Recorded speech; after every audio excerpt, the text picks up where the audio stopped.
This is one of the quickest school lunch you can imagine as a parent. It saves you time, but yet nutritious and so tasty. Let me show you how to make it. Now in your pot, you're going to add in some oil, bleach it for about a minute.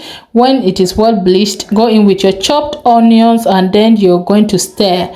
30 seconds later, go in with your red pepper and you will stir on that. Welcome to my channel. If this is your first time, you're highly welcome. My returning subscribers, thank you for always supporting. As you support, you will not lack support in your life. In Jesus' name, amen.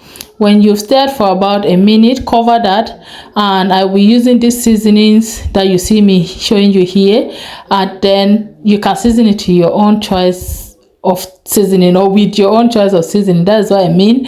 And stir. Then after a minute again, just go in with your potato wedges, yes, and add in your water. You're going to then stir on that, cover it and let it cook for at least 2 minutes. Open it after 2 minutes, go in with your spinach or any vegetable that you have. Then you will cover it again and let it cook for another 2 minutes. Now 2 minutes later, this is what it should look like. You're going to then stir on that gently because you don't want to scatter it. When it is well stirred, you will then go ahead to still cover it. Now when I cover this time, I will come back with a spatula because I don't want it to break. So use spatula when it is 90% cooked.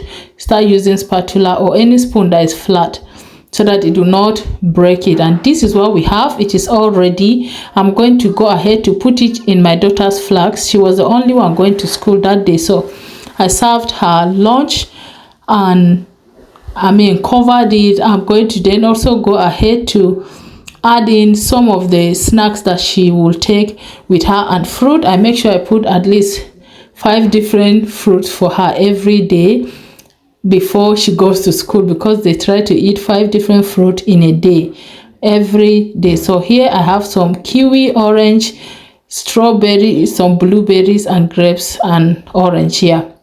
Then I also added some cheese puff for her. I also added some fruity pot, and I'm going to add raisins as well. And that was it. Thank you so much for watching. I'll see you in my next video, but then always remember that Jesus loves you so much. Bye.